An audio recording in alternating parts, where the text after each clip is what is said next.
pessoal, sejam bem-vindos a mais uma aula e dando sequência ao assunto eliminações, hoje nós vamos compreender melhor sobre as eliminações intestinais dos nossos pacientes idosos e como você pode manejar e auxiliar o seu paciente nos cuidados com as suas eliminações. É importante que você compreenda que as eliminações das pessoas que você cuida, elas dizem muito sobre a saúde, sobre como anda o estado de saúde daquela pessoa, a funcionalidade do organismo. Quando nós falamos de fezes, nós estamos falando do produto final aí da absorção dos nutrientes. Então, nós temos o bolo alimentar que vai seguindo um trajeto pelo nosso intestino, nós absorvemos a água e os nutrientes e daí então nós eliminamos aquilo que o nosso corpo não precisa. Vocês viram um pouco disso lá no funcionamento do sistema gastrointestinal. Bom, as nossas fezes, elas vão ser consequência da nossa alimentação e do nosso estado de saúde. Por isso que é interessante que você conheça o aspecto natural, normal das fezes do seu paciente, dos pacientes de forma geral, para compreender quando há alguma alteração ou uma possibilidade de alteração e até saber como manejar essas alterações, perfeito? Quando nós falamos de fezes, nós temos que observar 3 itens muito importantes: a coloração, o odor e a consistência dessas fezes. É importante que você observe se a pessoa idosa evacua com frequência e caso isso não esteja acontecendo, nós precisamos estimulá-la com massagens e exercícios. É óbvio que a evacuação frequente ela vai depender de alguns fatores, como por exemplo, ingesta alimentar e ingesta de água, ingesta hídrica. Existem pessoas que têm o que nós chamamos de constipação devido a uma alimentação baixa em fibras, baixa em alimentos que tenham fibras, alimentos naturais. Quais são esses alimentos? Alimentos folhosos, verduras, legumes, frutas e também a baixa ingesta de água. Isso vai, claro, refletir aí na motilidade do sistema gastrointestinal e, obviamente, no aspecto dessas fezes. As fezes mais ressecadas, mais endurecidas, mostram para nós a necessidade aí de uma reposição, de um aumento da oferta hídrica. E é interessante que você consiga observar isso e comunicar aos profissionais que cuidam da pessoa idosa junto a você. É óbvio que nós, enquanto cuidadores, podemos auxiliar. Quando nós observamos que o paciente não evacua ou não evacua da forma mais adequada, as fezes estão muito endurecidas, isso pode causar um desconforto, cólica abdominal, dor durante a evacuação e até lesões, fissuras ali no reto na hora da descida, da soltura dessas fezes. Em casos mais graves, é necessário, inclusive, encaminhar esse paciente para realizar procedimentos mais invasivos, como o uso de supositórios, o uso do que a gente chama de enema ou lavagem intestinal, que é feito em ambiente hospitalar, controlado, isso em casos mais extremos, mas no seu dia a dia você consegue auxiliar esse paciente. Como? Atividades físicas. A digestão ela acontece melhor quando nós fazemos movimentos, quando nós andamos. Então, se o idoso que você está cuidando tem possibilidade de se deslocar, de deambular, você precisa levá-lo aí para uma atividade, nem que seja uma atividade física leve. Outro cuidado, ingesta de alimentos fibrosos, ricos em fibras, frutas, verduras, legumes. Você já conhece esse conceito, já sabe dessa necessidade, então auxilia aí nessa ingesta, bem como na introdução de água. É muito comum nós orientarmos as famílias e aos pacientes também o uso do azeite de oliva.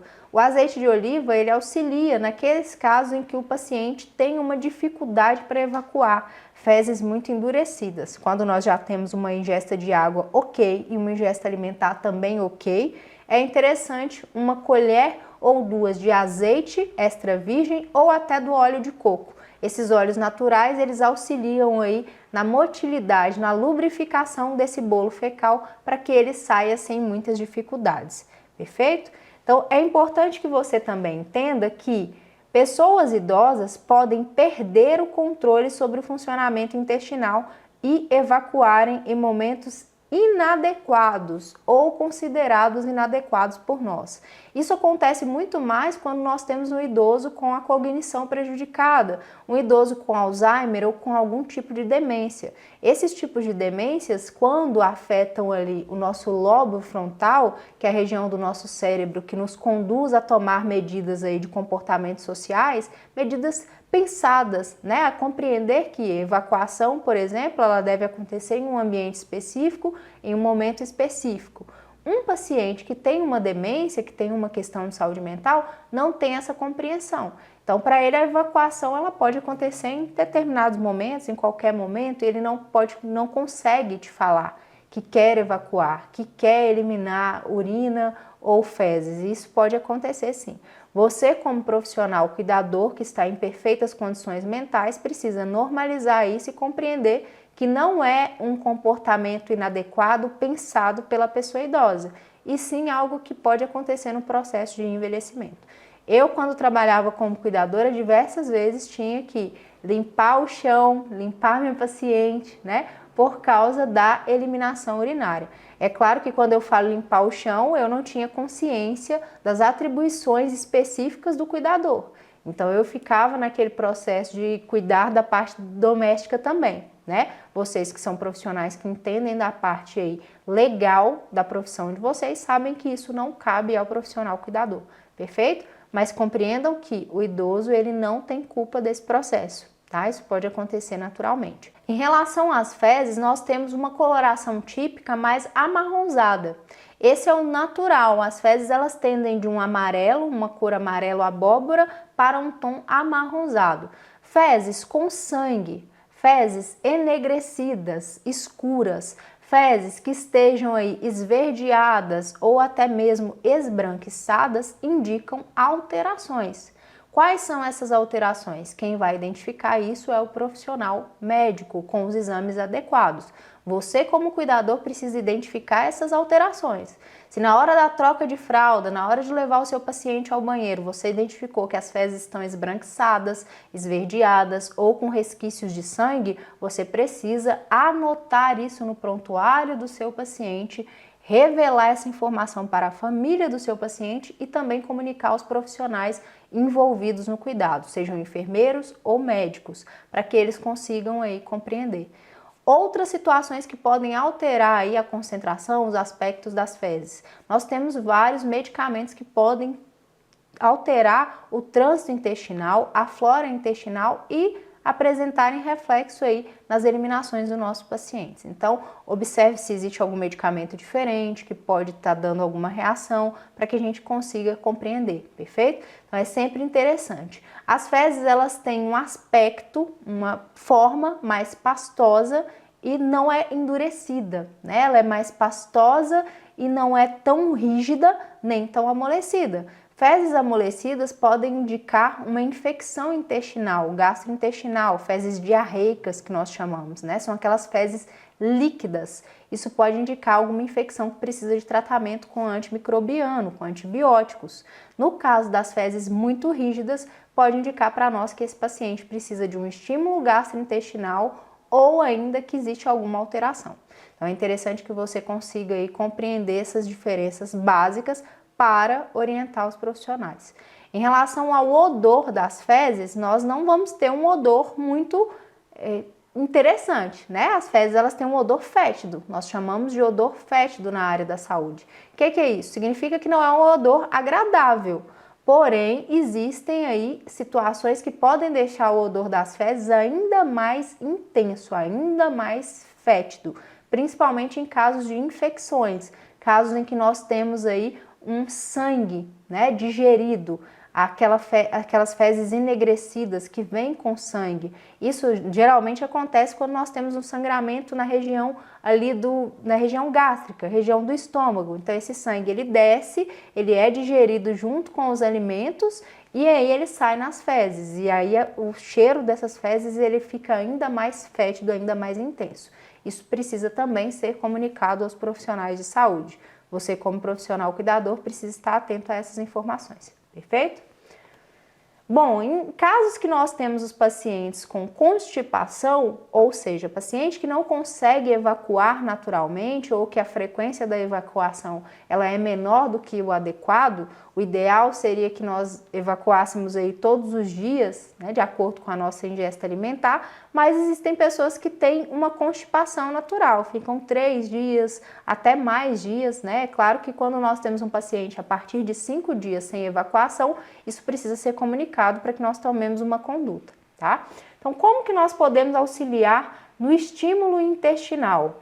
O intestino, ele funciona graças aos movimentos peristálticos, que são movimentos musculares que vão auxiliando no impulsionamento do bolo alimentar até o final do trajeto. Então, intestino delgado, intestino grosso e depois nós vamos ter a eliminação desse bolo fecal. Como que eu posso fazer uma massagem no meu paciente? Essa massagem, ela vai seguir o sentido que nós chamamos de sentido horário, e ela vai acontecer ao redor do umbigo do nosso paciente. Então, vocês podem ter como ponto de partida o umbigo do paciente e fazerem aí esse movimento que aí pode acontecer entre 10 vezes a cada dia. Então, antes do banho, meia hora antes do banho, nós podemos fazer 10 movimentos com uma pressão moderada, não pode ser muito leve, senão nós ficamos superficial, não conseguimos atingir o intestino do paciente, nem com muita força. Então, vai ser uma certa sutileza, mas com uma firmeza moderada. Essa automassagem também pode acontecer em vocês. É muito comum nas aulas os meus alunos falarem: eu tenho constipação, tenho dificuldade para evacuar. Então, comece a realizar a automassagem. 10 movimentos, cerca de 30 minutos antes do banho do nosso paciente. Por quê, professora? Porque esse paciente pode evacuar. Então, nesse intervalo, ele pode evacuar e aí eu já dou o banho no paciente e consigo ter um resultado efetivo, a eliminação das fezes e o banho. É muito comum na hora do banho o paciente evacuar ou logo após o banho. Por quê? O banho para os pacientes que estão acamados ou que têm uma pouca movimentação, deambulam com mais dificuldade, é um momento de atividade física. Então, é um momento que nós estamos estimulando esse paciente. Aquela massagem, mesmo que com o sabonete, né, para lavar o corpo do paciente, ela atua como um estímulo. Então, nesse momento, esse paciente fica mais relaxado, faz essas atividades, auxilia no peristaltismo, que é o movimento do intestino, e acaba acontecendo a evacuação. Isso é muito comum de acontecer. Às vezes você acabou de dar o banho no paciente, acabou de secar o paciente, ele está lá na cadeira e evacua, você precisa fazer uma nova higiene, tá? Então é interessante fazer antes do banho, cerca de 30, 40 minutos, que aí você já consegue um resultado mais efetivo para o seu trabalho. Outra forma de fazer a massagem é com estímulo dos membros inferiores. Então aqui nós vamos empurrar as pernas conforme a ilustração mostra, sobre o abdômen do nosso paciente. Esse movimento pode acontecer também 10 vezes e a gente pode fazer tipo uma sequência de academia. 3 sequências de 10 movimentos. Então, empurra a perna sobre o abdômen do paciente, estica, empurra, estica. É muito interessante esse movimento para os pacientes que estão acamados, né? Pacientes que estão acamados, eles têm uma dificuldade de movimentação, uma limitação ao leito, uma restrição. Com esse movimento, eu manipulo e levo os membros inferiores do paciente até o abdômen e estou fazendo uma estimulação tanto dos membros quanto da região intestinal, tá? Então, ainda seguindo a mesma regrinha, 30, 40 minutos antes do banho do nosso paciente, para que a gente tenha uma evacuação aí, se for possível, perfeito? É importante que você entenda que todo tipo de procedimento para eliminação das fezes invasivo é realizado e prescrito pelos profissionais de saúde. Então, o profissional médico prescreve e os profissionais de saúde vão executar. Enema, lavagem intestinal, inserção de supositório não deve acontecer por sua conta ou por conta da família em risco. Precisa haver aí uma prescrição e orientação médica para que de fato isso aconteça da forma adequada, certo? As eliminações intestinais, elas podem acontecer de diversas formas. Nós temos pacientes que por algum motivo não conseguem eliminar as fezes da forma tradicional. Qual é a forma tradicional? Evacuando, nós vamos ao banheiro ou em uso de fraldas, as fezes saem pelo nosso reto, né, pela região anal. Em alguns pacientes que tiveram algum tipo de trauma ou alguma doença intestinal, como câncer ou outras doenças de diverticulite, grave, alterações intestinais, levam esses indivíduos a fazerem uma cirurgia. E esses pacientes vão ter a eliminação intestinal de outro modo. Isso é o que nós chamamos de estomias ou ostomias de eliminação. Vocês provavelmente já devem ter visto aí, quem nunca viu, depois procurem, vou deixar vídeos para vocês, pacientes que têm uma bolsa e essa bolsa ela serve para eliminação das fezes. Vamos entender um pouquinho mais sobre o que são essas bolsas e como auxiliar esses pacientes que as utilizam. Quando nós falamos de estomias ou ostomias, nós estamos falando de orifícios. Então, a palavra estoma, ela significa orifício. Esses orifícios, eles podem ser utilizados na área da saúde para várias finalidades. Nós temos orifícios para respiração, a traqueostomia, tá? Então, a palavra ostomia significa orifício, um orifício na traqueia, que auxilia na respiração. Nós temos aí os orifícios estomas de alimentação. A gastrostomia é um tipo de estoma realizado para que o paciente receba os alimentos. E nós vamos ter também os estomas de eliminação de resíduos. Pode ser fezes ou também de urina, um pouco menos comum de urina, de fezes um pouco mais comum. Nesse caso, nós vamos ter a ileostomia, a colostomia, que são comuns aí, comumente encontradas nos nossos pacientes. Infelizmente, o câncer de reto, câncer de intestino, ele é bastante comum, inclusive até associado com a ingesta de carne vermelha e outros alimentos cancerígenos. Então, tendo pacientes com essas alterações, nós vamos oferecer o melhor cuidado possível, perfeito? Aqui, a título de curiosidade para vocês, um estoma de alimentação. Nós vamos ter aqui uma gastrostomia, que vai conectar o estômago do paciente ao meio externo. Aqui na gastrostomia, nós temos um catéter que fica fixado ao estômago internamente para que esse paciente consiga receber o alimento. Em quais casos o paciente vai utilizar a gastrostomia? Quando ele, por algum motivo, não consegue se alimentar pelo trajeto normal. Pode ser um trauma causado por um acidente ou por alguma arma branca, uma briga, faca, algum outro tipo de trauma. Ou a gente pode ter também um tipo de câncer ou outra doença que vai dificultar o trajeto alimentar. Aqui nós temos uma outra imagem para vocês compreenderem. Isso aqui é o balonete que nós temos fixo na região interna do estômago do paciente e aqui o catéter atravessando os tecidos e se conectando ao meio externo. Aqui nós vamos ter uma ponta por onde essa dieta vai ser oferecida a esse paciente, perfeito?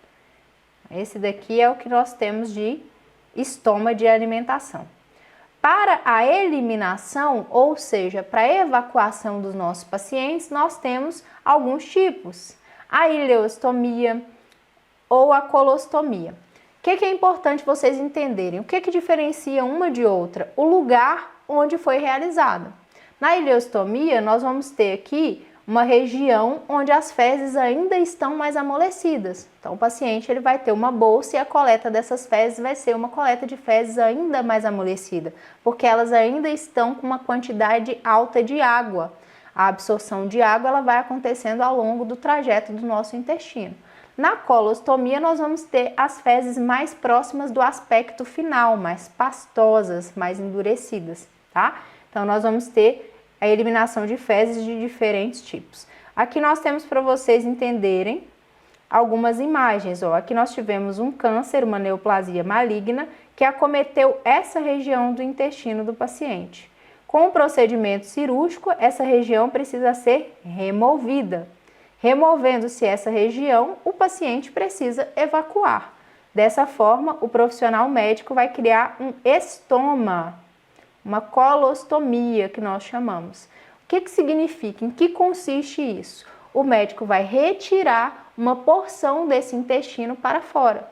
Então, uma porção pequena do intestino ela é trazida para o meio externo, onde por ela passam as fezes que vão ser eliminadas, perfeito? Então, como que acontece essa porção desse intestino? O médico puxa esse intestino para fora e é como se ele fizesse um movimento de abrir ele, por isso que nós vemos a parte interna do intestino, bem brilhosa, né, com aspecto bem brilhante. Aqui nós vamos ter essa bolsa, que é a bolsa que nós chamamos de bolsa de colostomia, que é aí o nosso artefato de coleta dessas fezes. Olha como fica o estômago, né? O intestino para fora. E aqui nós vamos ter o estômago bem brilhante, essa região rósea, que nós temos imagens para vocês compreenderem. Esse é um estômago. Por aqui nós vamos ter a remoção das fezes. Aqui um paciente com bolsa. Nós temos diversos tipos de bolsas de coleta das fezes. E quando o paciente consegue, ele mesmo faz a troca dessa bolsa, se ele tem autonomia, ele mesmo consegue fazer a higienização, a troca, avaliar o próprio estômago para ver se tem algum aspecto flogístico. O que é um aspecto flogístico, professor? Um aspecto de infecção, de inflamação, que nós temos que ter atenção. Tanto para ferida, qualquer tipo de ferimento ou estômago, nós precisamos nos atentar. Quais são esses sinais? Perda de função do local, ruborização, ou seja, a região está avermelhada, nós vamos ter aumento da temperatura local e dor. Então, esses sinais indicam que existe aí uma possível inflamação. Isso pode indicar para nós, se tiver uma região purulenta, secreção purulenta, pus, pode indicar também uma infecção local, tá? Que nós vamos ter eliminação. Importante cuidado com a bolsa de colostomia e com a estomia. Essa bolsa ela precisa ser esvaziada quando ela tem 1/3 do seu conteúdo completo. Nós precisamos trocá-la no momento correto e da forma correta. Ela precisa ser protegida com um plástico durante o banho e, mais importante, nós temos que cuidar da pele periestoma. Essa pele próxima à região onde o estômago está localizado, ela precisa ser cuidada e observada. Por quê? Nós estamos falando da eliminação de fezes. Fezes são conteúdos contaminados. Então, ele em contato com a pele pode ser corrosivo, pode ter uma infecção periestomal ou peristoma, então é importante que vocês sempre se atentem a esse cuidado, perfeito? Geralmente, o paciente que sai com o estômago, com uma bolsa de colostomia ou ileostomia, ele sai bastante orientado da instituição, precisa de haver essa orientação, porque é muito novo para o paciente, ele precisa ter um cuidado específico ali com aquela região. É tudo novo, né? É uma nova forma de evacuar, é uma nova forma de eliminar suas fezes, então ele precisa compreender como vai funcionar ali todo esse processo, certo? Importante, nós temos uma bolsa para vocês verem. Essa é a bolsa de colostomia. Ela é uma bolsa plástica e a validade ela vai variar de acordo com o fabricante. Algumas vão valer em torno de 5 dias, de 4 a 7 dias geralmente. Nós temos nessa bolsa um material que se usa muito em curativo. Esse material se chama hidrocoloide. Vou mostrar para vocês aqui de uma forma bem sutil para vocês entenderem. Essa placa se chama hidrocoloide. Essa placa é a que entra em contato com a pele do nosso paciente. Então, essa bolsa ela vai ser fixada, aderida à pele do meu paciente por essa placa. Essa placa ela é utilizada inclusive em curativos e ela não causa malefícios ao nosso paciente, tá? Quando utilizada da forma correta. Aqui nós temos também um adesivo na parte externa para auxiliar na fixação, porque o peso das fezes pode fazer com que essa bolsa comece a descer. Nós precisamos que ela esteja bem fixa no estômago do meu paciente. Como vai acontecer? Eu vou mostrar para vocês passo a passo de como acontece a troca dessa bolsa, tá? Então, de acordo com a validade da bolsa e com a durabilidade. Se o paciente coloca a bolsa agora e essa bolsa solta, não consegue mais aderir, então ele precisa trocar. Mas esse aqui é um instrumento que tem um custo, né? Ela não é tão barata, não é tão acessível. Às vezes o SUS fornece para os pacientes que estão em uso, né? É importante cadastrar lá na unidade de saúde, fazer o cartão SUS para que ele consiga ter acesso a esses insumos, mas em muitos dos casos o paciente tem que adquirir por conta própria. E como não é um insumo tão barato, a gente tem que usar da forma mais cautelosa possível.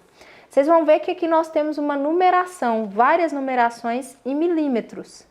Essas numerações servem para dar para nós o direcionamento de como cortar. O que eu tenho que seguir? Eu tenho que seguir o tamanho do estômago do paciente. Eu tenho que cortar de forma que fique fixo. Não pode ser muito largo, porque senão a gente pode ter extravasamento de fezes para a pele do paciente e para o adesivo, o que vai fazer com que essa bolsa se solte mais cedo, e não pode ser também muito apertado, porque senão a gente pode causar uma lesão por pressão no estômago do paciente, na região do intestino que está exposta. Então o corte tem que ser perfeito, exatamente na circunferência do estômago. Como eu faço isso? Medindo, né? Nós vamos fazer a mensuração do estômago. Bom, aqui tem umas imagens para vocês entenderem o passo a passo. Primeira coisa que eu preciso fazer, eu preciso retirar a bolsa anterior. Então, antes de colocar uma nova, nós vamos remover a bolsa anterior com cuidado, para que não cause lesão. A limpeza do estômago, ela deve acontecer de forma circular, de dentro para fora. Essa limpeza ela vai acontecer com gaze. Aqui vocês estão vendo uma pessoa fazer essa higiene sem o uso de luvas, porque ela está fazendo a própria higiene. Vocês, como profissionais de saúde, precisam utilizar os equipamentos de proteção de vocês. Então, o uso de luvas aqui é imprescindível, tá? Nós estamos lidando com conteúdo contaminado, conteúdo fecal. Então, sempre fazer essa limpeza com cuidado, com sutileza, de dentro para fora, tá? De forma circular. Posteriormente, nós vamos fazer a medição do estômago. Por isso eu mostrei para vocês. Aqui nós temos uma capinha transparente que pode servir aqui para mim como molde. Então eu posso chegar ela próxima do estômago do meu paciente e desenhar com um pincel, uma caneta, um marcador, uma caneta daquelas permanentes, né? Então eu faço a medição do estômago e depois eu já venho cortando aqui o adesivo no tamanho que eu preciso. Na hora de fixar, nós vamos fazer a fixação de baixo para cima. Começo a fixar embaixo e depois eu vou fixando a parte de cima. Verifico se ela está bem pressionada, bem fixada e depois o paciente pode viver a vida relativamente normal. Essa bolsa ela vai ser esvaziada pela parte inferior, né? Nós temos aqui uma porção inferior por onde ela vai ser esvaziada e geralmente ela tem um clamp. Tá? Eu não trouxe o clamp da minha, mas ela tem tipo um clipe para fechar aqui para que nós não tenhamos vazamento de fezes.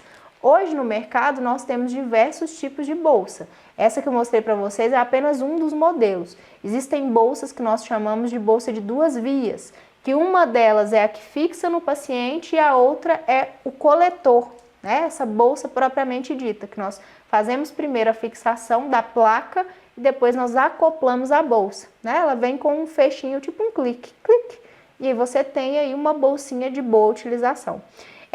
Nós temos também no mercado bolsas que vêm com carvão ativado, que auxiliam na redução do odor. O paciente que está em uso de bolsa de estomia, ele não tem controle da descida das fezes. As fezes elas descem espontaneamente, não tem aquele controle que nós temos, né, no momento da nossa evacuação, e nem da flatulência, nem dos gases. Então esse paciente vai liberar gases, né, que tem o odor mais fétido, vai eliminar fezes durante um período aí que acontece espontaneamente, ele não consegue controlar. Por isso é tão importante nós termos dispositivos que auxiliem nessa questão aí de privacidade do paciente.